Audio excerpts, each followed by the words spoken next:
Post-mortem examinations for the deceased are underway. The Zimbabwean and Malawian governments have also set up consulate services in Makhado to assist families and victims of survivors. Now, Limpopo Premier Phophi Ramathuba joins us right now for an update. Doc, good to have you on the program this evening despite the circumstances. Firstly, you've said the identification process of the deceased is ongoing. What are the biggest challenges that you can tell us in confirming the identities, especially in cases where passengers didn't have formal documentation, while some? Evening, Sandra, and evening to all your viewers. Yes, indeed. We have registered progress since the last time we gave the report. Up to so far, we can confirm that 34 families have been able to identify amongst the 43 that they have passed on. And out of those, 5 are Malawians and 29 are Zimbabweans. Our challenges are with the 9 that are outstanding because some of the family members who we suspect they could be the relatives of these 9 outstanding have indicated that due to not having any documentation themselves, they are unable to travel to South Africa. However, we have been able to take pictures of all the deceased so that if it's possible, our teams in South Africa at the border, we should be able to work with our Zimbabwean counterparts so that we verify using the pictures first before we could use all the other ways of identification. But so far, the other challenge would be on children because we, having started the process of the fingerprints, you will know that with children, it's very difficult to do that, because what we're going to do is that our victim identification teams, they are now taking the fingerprints of the deceased, and then we will give the data that we would have to both governments, our counterparts at that side, so that they can run with their system, which will then assist us.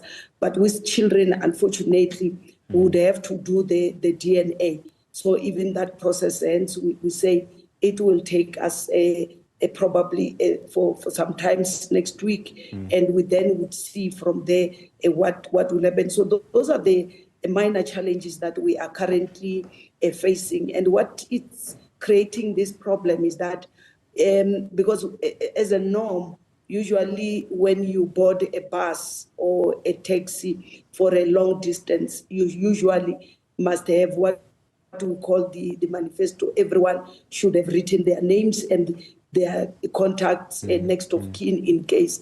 Now, in this instance, the bus owner has given 69, and when we count those that are discharged and those that have demised and those that are still in the hospital, because we still have got 24 in our hospitals, they come to 91. So you can see the list that we got from the bus, from the word go, you can't rely on.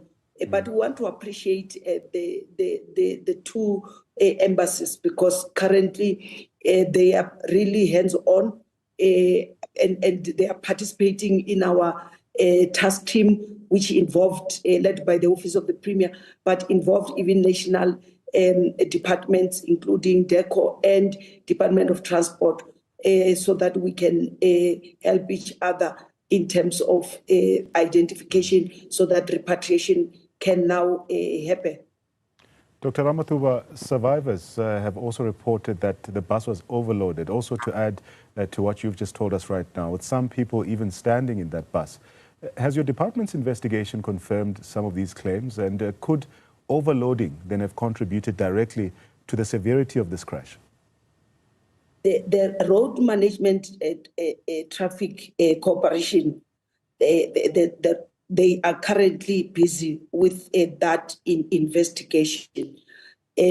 But from the information that we have and from what I have seen, we currently have got 43 bodies in our government mortuary. 20 of those we have already done post-mortem. We will be busy tomorrow with the remaining 23. By Friday will be done. Now, we also had 49 that were taken to our different hospitals, of which one later on demised, and then that's why the number moved to 43. Now, you are now having 48, of which 8 of the self-discharged because they realize they don't have injuries. So out of 40 that were in our hospital, I can indicate that we are left with 24. Now, when you add all those numbers, they give you 91. So 91 in a 60 capacity a bus, or even 65 capacity bus. If it's 65, let's say, for argument's sake, it's still heavily overloaded. So that even from face value, before you could even get the report of the road management corporation, you can see that indeed the bus was overloaded. Loaded. Without preempting the RTMC's own report or its investigations, there are also claims that traffic officers stopped this bus multiple times, but still allowed it to continue. Are you looking into possible lapses then in enforcement? And if so, what action could follow here? Yes, I think like you're correctly saying that from the patients that we have interacted with who are hospitalized, the survivors, there were almost all of them whom I have interviewed, all of them were speaking in one voice, indicating that firstly, the bus was overloaded. Secondly, the bus, when they ask when they boarded the bus, when they ask why are we, some of us sitting on the floor, the response was that, no, these other ones are not going far. They are going to be offloaded on the way. But unfortunately, that did not happen. They also indicated that, yes, we have been stopped many times by the police, a traffic officer, but nothing has been done. So based on that information, it then becomes part of the broader investigation, because our systems for all those, the investigation, the good things that it's being done by the national. Now, it means from when the bus left Gqeberha, we should be able to go through the pictures or the videos, the cameras that have been through. We will be able to pick it up who was on duty. For those that are within our border of Limpopo, the MEC has already started with the work together with the HOD so that we can know who was on duty on that. Why didn't they do their work? Because until we put accountability, we are still going to have more lives being lost on our roads. Yeah. And as we wrap, Premier, Minister Motsoaledi says they are disappointed as Cabinet to learn that some foreign nationals were found to be illegally transporting ARVs and other chronic medication to Zimbabwe during this recent bus accident on the N1. What's the latest on this claim? Yes, I think having been on the scene after the crash, first thing in the morning, yes, we did, as the Limpopo provincial government, the fortunate part of it, I was with also the MEC for Health and other members of the Executive Council. The MEC for Health has seen for herself that indeed there were some of those medications. But however, what we appeal to South Africans, for us, even when we saw that and when we realized that it is regrettable and disheartening and it can anger many of us, what was critical at that time was to say there are lives here at stake. We have already lost at that time 42. Now, can we help this remaining 49 and save their lives? That is our priority. And unfortunately, one of them later demised. So they needed urgent medical attention, which we did, and we focused on that.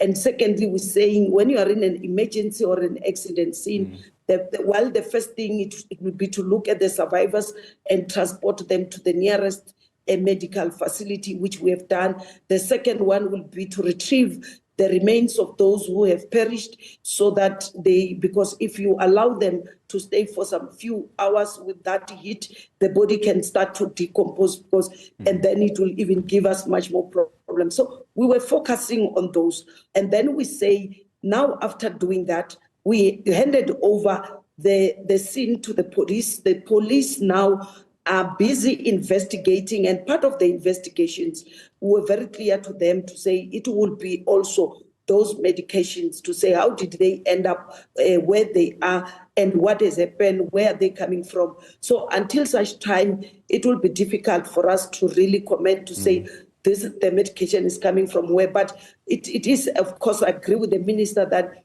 this is regrettable and disappointing, but that doesn't mean that we should allow even other lives, because there are children here as young as 4 months old babies who are innocent and who we need to rescue and save their lives. And we are proud of Team Limpopo, whether it's EMS, whether it's South African Police Service, whether it's Forensic Department, whether it's Traffic Department, and including our members of Executive Council, because as a team, collectively, we have been able to act within our competency to save the lives that needed to be saved at that time.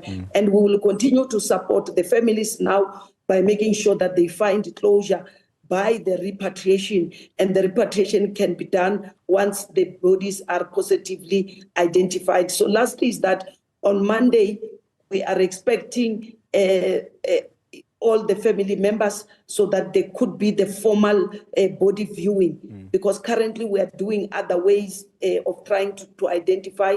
There will be formal body viewings at Chirizini Regional Hospital in the Vembe district. That is where it will be happening.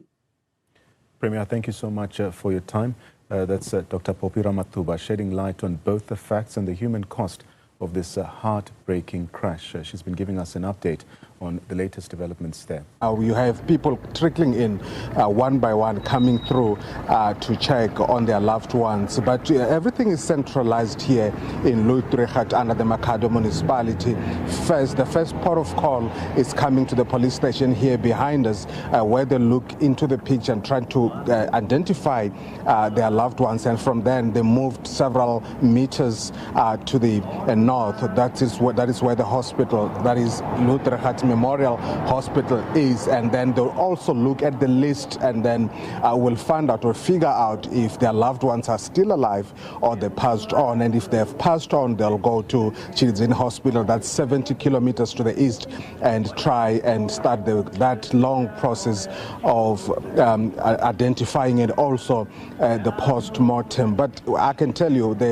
we've seen a few people here trickling in, and I think about a few minutes ago we saw about 5 or so people, but they refuse to speak to us, Ayanda. They say they've organized somebody to speak to them, and when we try to speak to that particular individual, he says he cannot speak, and he rudely rebuffed us. But this is what's happening now. The process has started, and they expect that it will be concluded by Friday, Ayanda.